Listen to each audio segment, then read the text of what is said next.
In the grand corridors of Buckingham Palace, where centuries of tradition echo through marble halls, a woman who was once called the most hated person in Britain was about to shatter a barrier that had stood for over 350 years. Queen Camilla, the former Duchess of Cornwall, was on the verge of achieving something no royal consort had ever accomplished before, becoming the first queen consort in British history to receive the prestigious Order of the Companions of Honor, traditionally reserved for extraordinary contributions to arts, science, medicine, or government service. This wasn't just another ceremonial ribbon or honorary title. This recognition would mark a revolutionary moment in royal history, acknowledging not just her role as King Charles III's wife, but her individual merit and decades of dedicated service to causes that truly matter.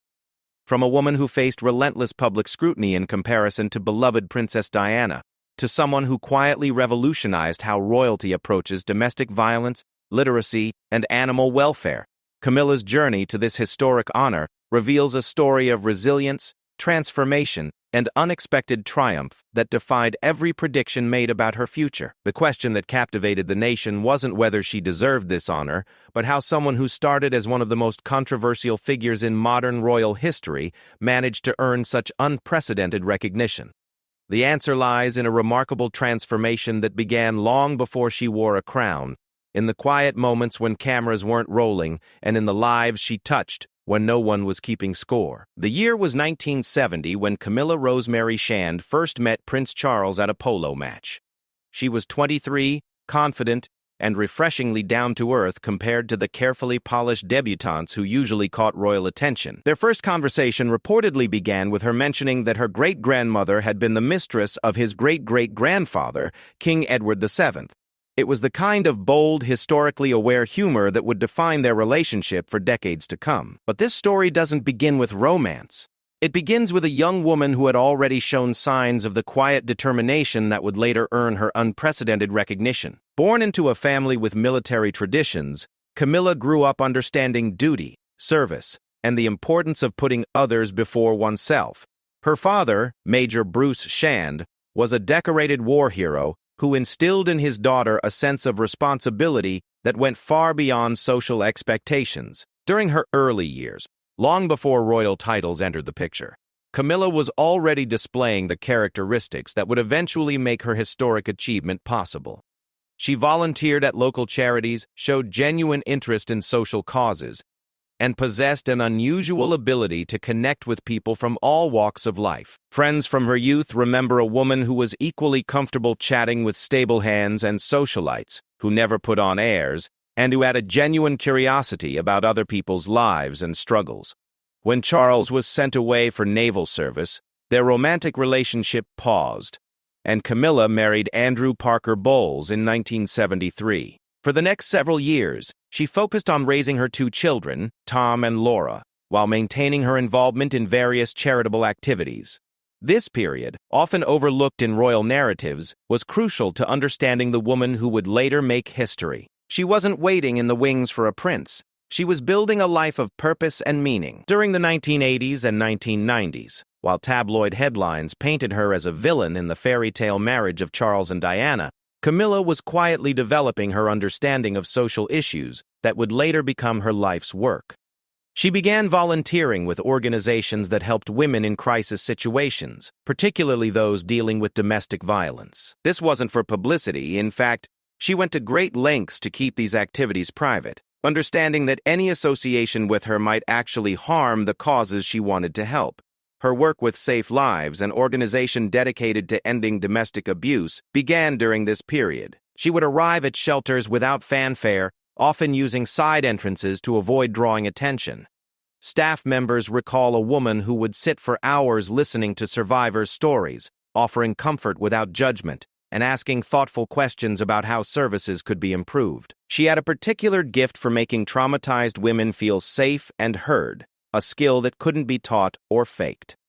During these years of intense public scrutiny, Camilla also developed her passion for literacy programs. She began visiting schools in underprivileged areas, reading to children, and observing the challenges teachers faced in helping students develop reading skills. She noticed that many children struggled not because they lacked intelligence, but because they lacked access to books, quiet spaces to read, and adults who could help them navigate difficult texts. This observation would later influence her approach to literacy advocacy in ways that would surprise even education experts. The period following Diana's death in 1997 was perhaps the most challenging of Camilla's life. Public opinion was overwhelmingly against her, and many believed her relationship with Charles should end entirely. Instead of retreating from public service, she doubled down on her charitable work, understanding that meaningful action spoke louder than public relations campaigns. She expanded her involvement with the National Osteoporosis Society after watching her mother suffer from the disease, becoming not just a patron but an active researcher into treatment options and patient support systems. Her approach to royal duties began taking shape during these difficult years.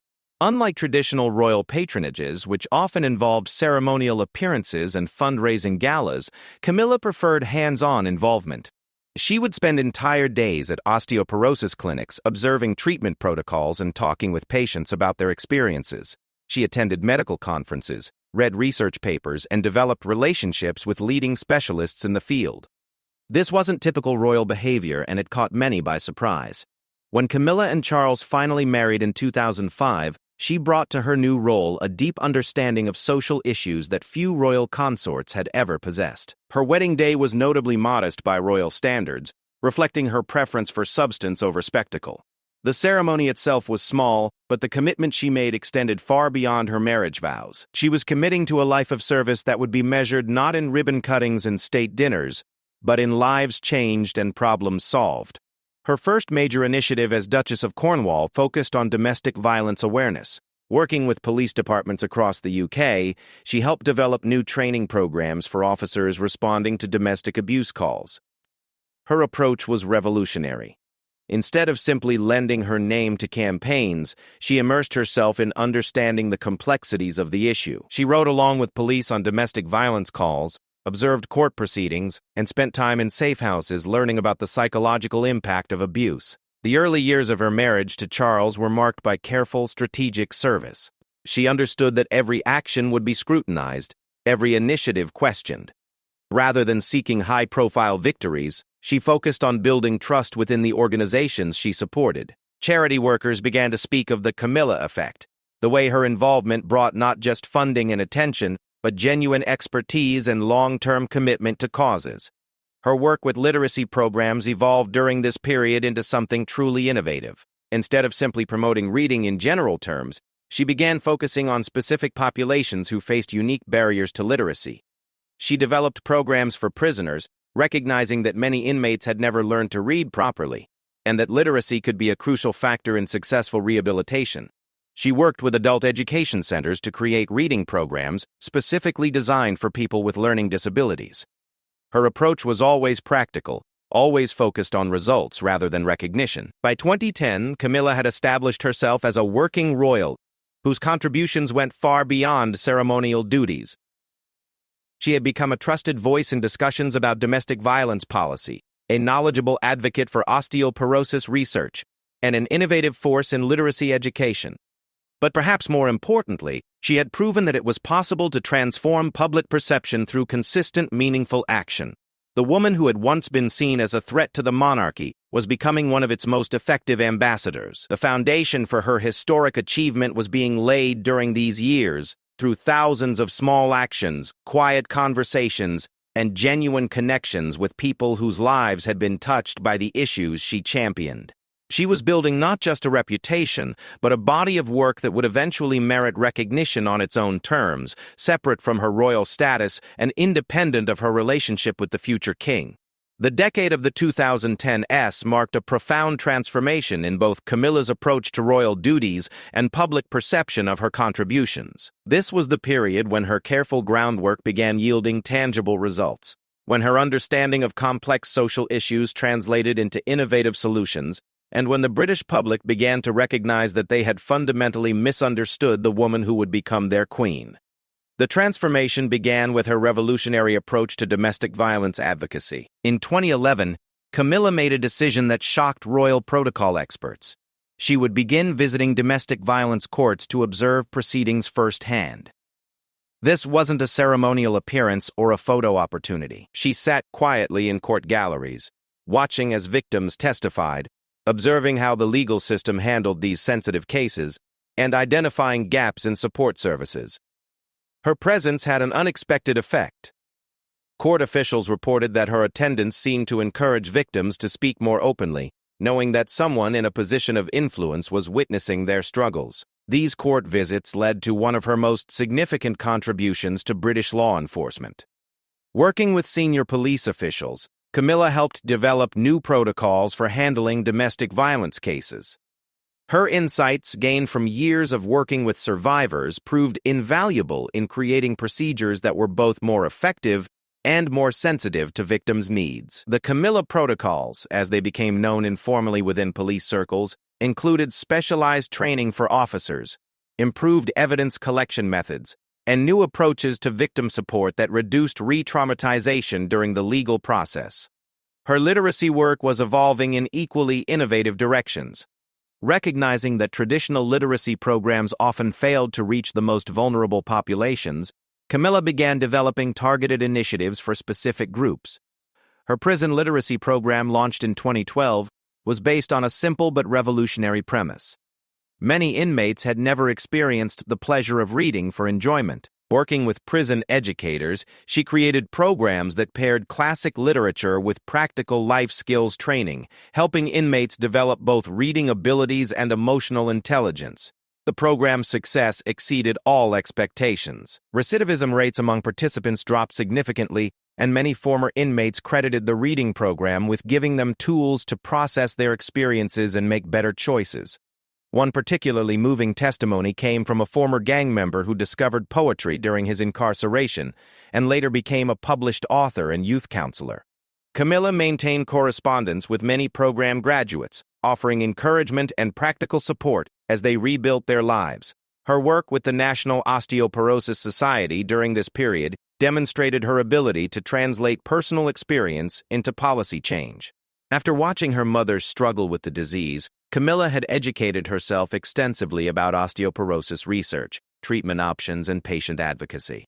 She began pushing for earlier screening programs, better education about bone health, and improved access to treatment, particularly for elderly women in rural areas who often went undiagnosed until after serious fractures occurred. In 2013, she launched the Bone Health Initiative, a comprehensive program that combined public education, medical research support, and policy advocacy. The initiative led to new screening guidelines that were adopted across the National Health Service, potentially preventing thousands of fractures and improving quality of life for countless elderly Britons. Her approach was notably evidence-based. She worked closely with medical researchers, attended international conferences on bone health, and ensured that all recommendations were grounded in solid scientific evidence. The mid-2010s brought new challenges and opportunities as public opinion began shifting in Camilla's favor. Polls showed that while she would never achieve Diana's popularity, the British public was beginning to respect her dedication and effectiveness. This change in perception was earned through consistent action rather than public relations campaigns. People were noticing that when Camilla supported a cause, meaningful change followed. Her animal welfare work, which had been a passion since childhood, gained new prominence during this period. Unlike many royal patrons who simply attended fundraising events, Camilla became deeply involved in animal protection legislation and policy. She worked with veterinary organizations to improve standards in animal care, supported legislation to strengthen penalties for animal cruelty, and became a vocal advocate for responsible pet ownership. Her particular focus on the welfare of retired military animals led to improved support systems for service dogs and horses transitioning to civilian life. The establishment of her Reading Room project in 2021 represented the culmination of her literacy advocacy work. This wasn't simply another book club or literary society. It was a sophisticated platform that used modern technology to promote reading while maintaining personal connections between readers and authors. The Reading Room featured carefully curated book selections, intimate author interviews, and reading guides designed to help people engage more deeply with literature. The project's success was measured not in membership numbers, but in the quality of discussions it generated and the way it brought reading into the lives of people who had previously found books intimidating or inaccessible. Camilla's approach to the COVID-19 pandemic revealed another dimension of her character and capabilities. While many royals focused on morale-boosting video calls and ceremonial gestures, Camilla identified specific ways to address the crisis's impact on vulnerable populations. She worked with domestic violence organizations to develop new support systems for women trapped in dangerous situations during lockdowns, recognizing that stay-at-home orders could be deadly for abuse victims. Her quick action helped establish emergency protocols that saved lives during the pandemic's most dangerous months. She also recognized that the pandemic had created a literacy crisis, with many children falling behind in reading skills due to school closures. Working with education experts, she helped develop remote learning resources specifically designed for struggling readers. The programs included virtual reading sessions, interactive learning tools, and support systems for parents who were suddenly responsible for their children's reading instruction. The impact was measurable. Children who participated in these programs showed significant improvement in reading skills compared to those who received only standard remote instruction. Throughout this period, Camilla was building relationships that extended far beyond traditional royal circles. She cultivated friendships with social workers, police officers, teachers, medical researchers, and nonprofit leaders, people whose daily work aligned with her interests and values. These relationships provided her with insights into social issues that were impossible to gain from official briefings or ceremonial visits. She became known for her ability to ask probing questions, remember personal details, and follow up on commitments with concrete action. Her transformation from controversial figure to respected advocate was perhaps most evident in how other organizations began seeking her involvement. Rather than royal patronage being offered as an honor to Camilla, charities and advocacy groups began approaching her because they genuinely valued her expertise and effectiveness. This shift represented a fundamental change in how royal influence operated. Instead of simply lending prestige to causes, she was contributing substantive value to their work. By 2020, Camilla had established herself as one of the most effective working royals in British history. Her contributions were measured not in ceremonial appearances or media coverage, but in policy changes, improved services, and lives transformed. She had developed expertise in multiple fields, built trust within diverse communities, and demonstrated that royal influence could be used to create meaningful social change. The stage was set for recognition that would acknowledge her individual merit rather than simply her royal status.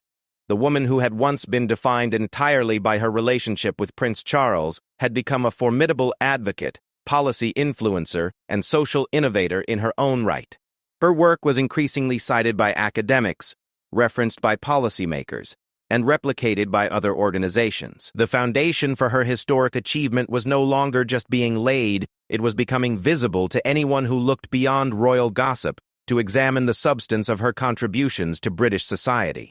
The death of Queen Elizabeth II on September 8, 2022, marked not just the end of an era, but the beginning of a new chapter that would see Camilla face her greatest test and achieve her most historic triumph.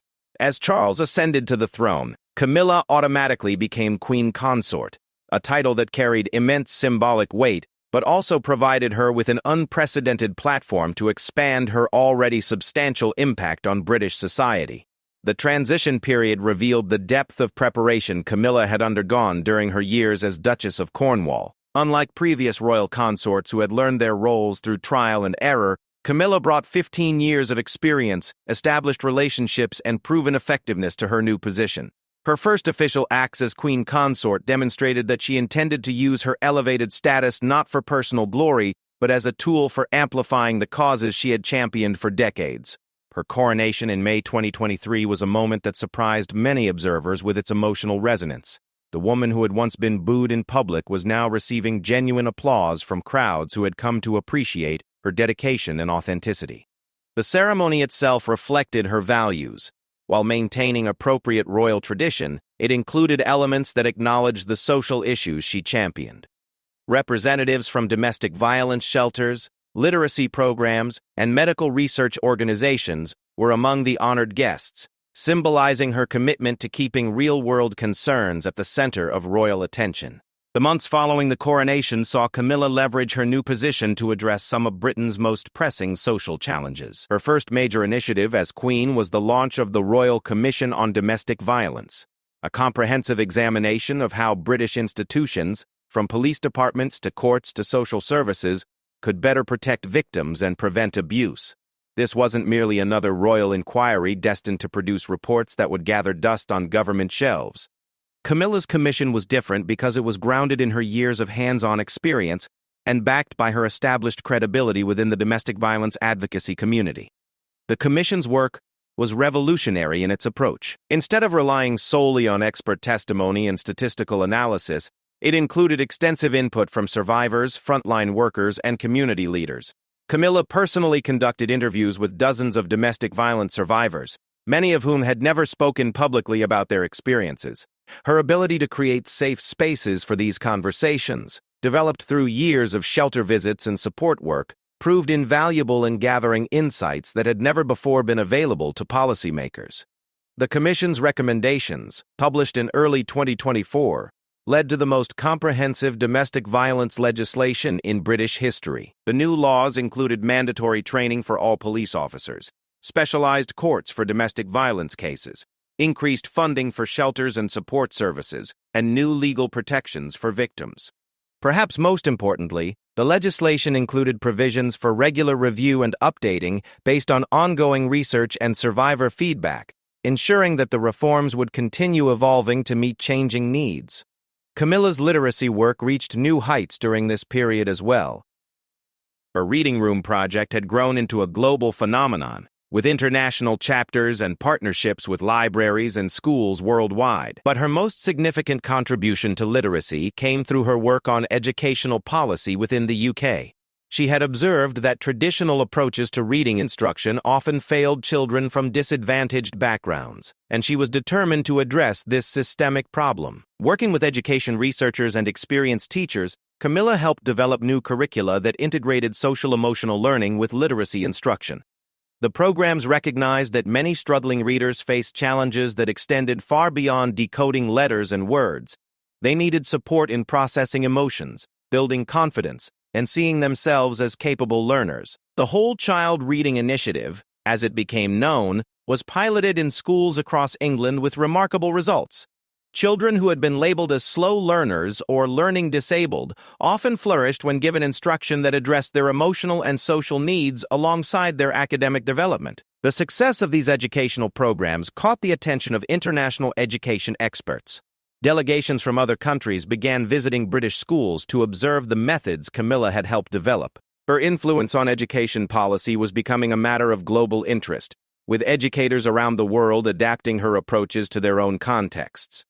This international recognition was particularly significant because it was based purely on the effectiveness of her ideas, without regard to her royal status. Her medical advocacy work also expanded significantly during her time as Queen Consort.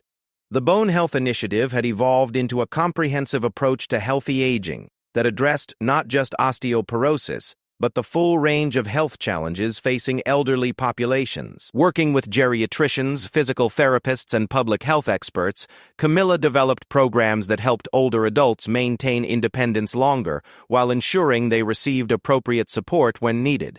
The Age with Dignity initiative she launched in 2024 addressed everything from fall prevention to social isolation to end-of-life care. The program's holistic approach recognized that healthy aging involved much more than medical treatment. It required attention to social connections, meaningful activity, and emotional well-being. Camilla's involvement went far beyond ceremonial support. She spent countless hours in care facilities, senior centers, and community programs, observing how services were delivered and identifying opportunities for improvement. Her work with elderly populations revealed another dimension of her character that had been largely hidden from public view: her exceptional ability to connect with people across generational divides. Staff at senior centers reported that residents who had been withdrawn or unresponsive often opened up during Camilla's visits, sharing stories and concerns they had never expressed before. Her genuine interest in their experiences, combined with her lack of condescension or pity, created an atmosphere where meaningful connections could develop. Perhaps most remarkably, Camilla began using her platform to address issues that had traditionally been considered too controversial for royal involvement. Her speech on mental health stigma in late 2004 broke new ground by acknowledging the role that social inequality and systemic injustice played in mental health challenges. She didn't simply call for greater awareness or reduced stigma. She advocated for concrete policy changes that would address root causes of mental health problems. Her animal welfare work during this period achieved legislative victories that had eluded advocates for decades. Working with veterinary organizations and animal rights groups, she helped pass new laws strengthening protections for laboratory animals, improving conditions in commercial breeding facilities, and increasing penalties for animal cruelty. Her approach was characteristically thorough. She visited research facilities, breeding operations, and animal shelters to understand the issues firsthand before advocating for specific changes. The international dimension of Camilla's influence became increasingly apparent during state visits and diplomatic engagements.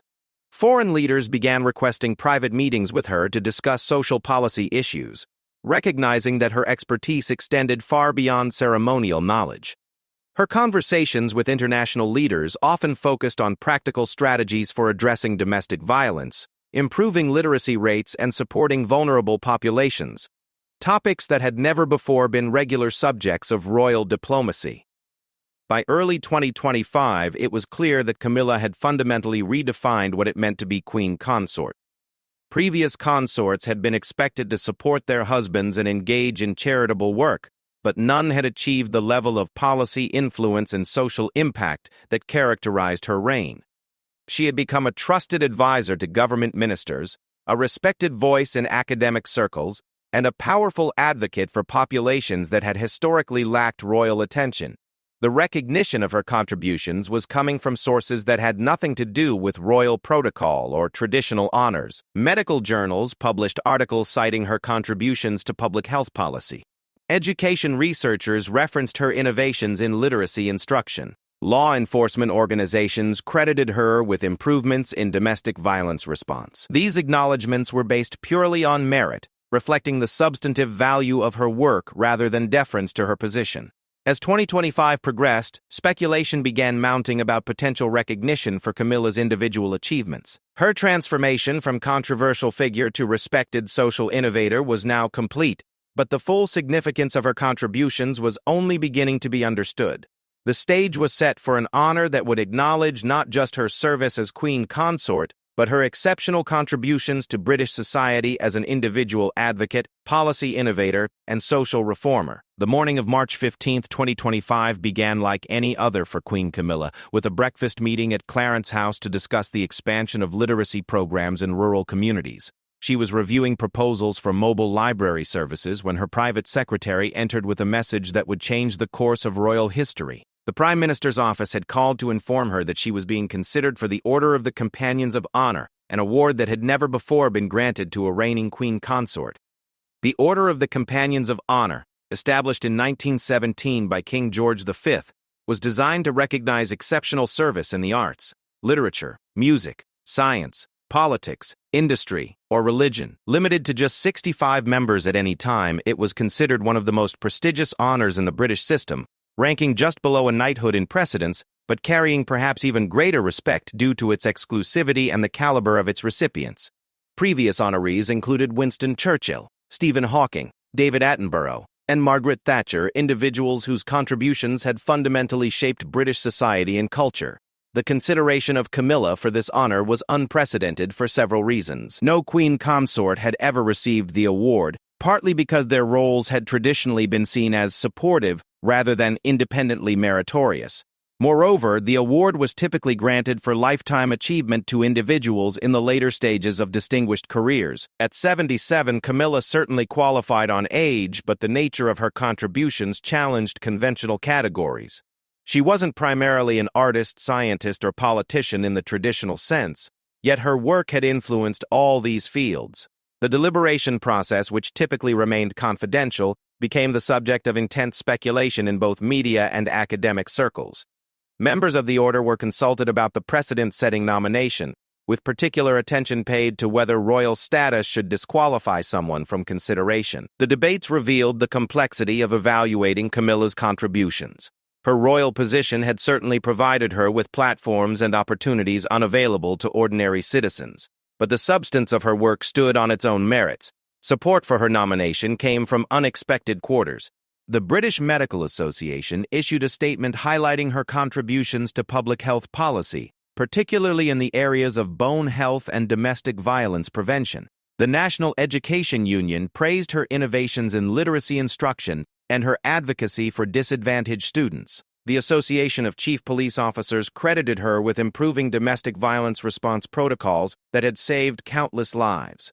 These endorsements carried particular weight because they came from professional organizations evaluating her work on its technical merits rather than its ceremonial value. International recognition added another dimension to the consideration. The World Health Organization had consulted with Camilla on global strategies for addressing domestic violence, recognizing her expertise in developing effective intervention programs. UNESCO had invited her to speak at conferences on literacy and education, acknowledging her innovative approaches to reaching underserved populations. The European Union had referenced her work in developing its own policies on elder care and healthy aging. This international recognition demonstrated that her impact extended far beyond British shores. The academic community also rallied to support her nomination. Universities that had initially been skeptical of royal involvement in their research had become enthusiastic collaborators as they recognized the quality of her insights and the practical value of her contributions. Research papers in fields ranging from criminology to education policy regularly cited her work, and several academic institutions had established fellowships and research programs based on methodologies she had helped develop. Perhaps most significantly, support came from the communities she had served. A coalition of domestic violence shelters submitted a joint letter detailing how her advocacy had improved their ability to serve survivors and influence policy. Former prisoners who had participated in her literacy programs wrote testimonials about how reading had transformed their lives and their prospects for successful reintegration into society. Elderly individuals who had benefited from her healthy aging initiatives described how her programs had helped them maintain independence and dignity in their later years. The announcement came on June 8, 2025, during the annual birthday honors list. Queen Camilla was to be appointed to the Order of the Companions of Honor for services to public welfare, particularly in the fields of domestic violence prevention, literacy promotion, and health advocacy. The citation specifically noted that the honor recognized her exceptional contributions to social policy and her innovative approaches to addressing complex societal challenges. The reaction was overwhelmingly positive, even from quarters that had previously been critical of the monarchy. Editorial pages that had once questioned Camilla's suitability for royal life now praised the recognition as long overdue. The Times wrote that the honor acknowledges not just service but genuine expertise and measurable impact. The Guardian noted that this award recognizes substance over ceremony, merit over privilege. Even Republican-leaning publications acknowledged that the honor was based on legitimate achievements rather than royal protocol. The investiture ceremony, held at Windsor Castle on July 20, 2025, was attended by representatives from the organizations she had supported throughout her career. Unlike typical royal ceremonies that focused on pageantry and tradition, this event highlighted the practical impact of her work. Domestic violence survivors spoke about how her advocacy had helped them rebuild their lives. Former inmates described how literacy programs had given them tools for transformation. Medical researchers explained how her support had advanced treatment options for countless patients.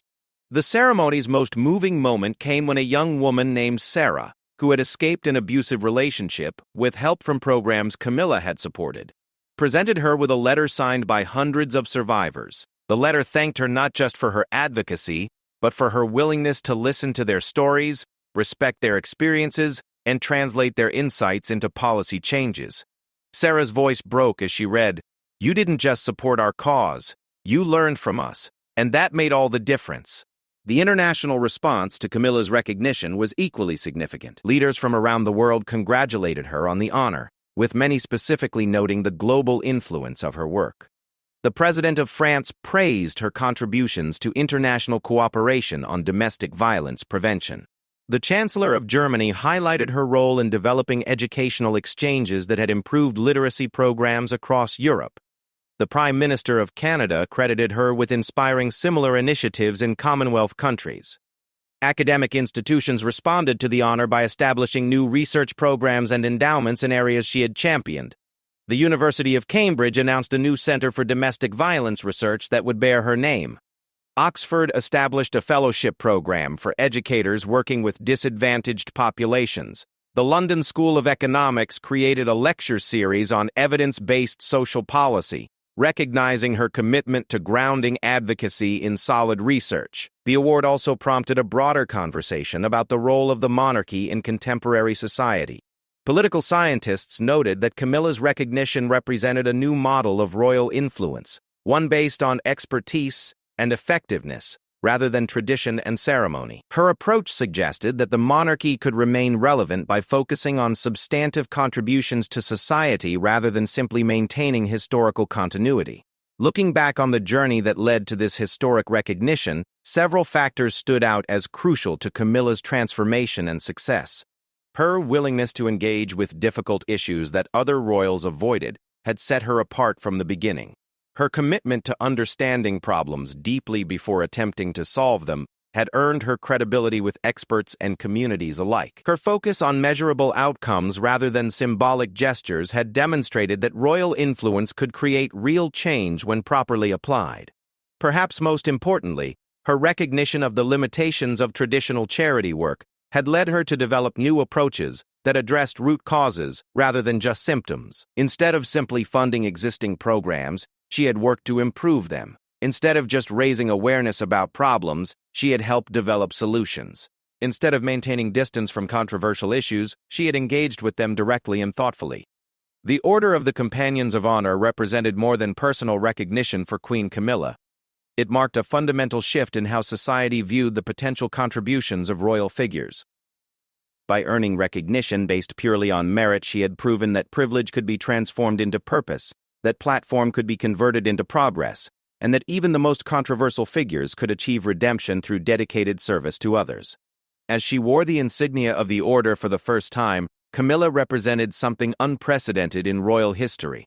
A queen consort whose greatest honor came not from her marriage or her title, but from her individual contributions to the welfare of her people. The girl who had once joked about her ancestors' royal connections had become the woman who made her own history, earning a place among Britain's most distinguished citizens through her own extraordinary efforts and achievements. The transformation was complete, but her work was far from over. The recognition simply provided her with an even greater platform to continue the advocacy that had defined her remarkable journey.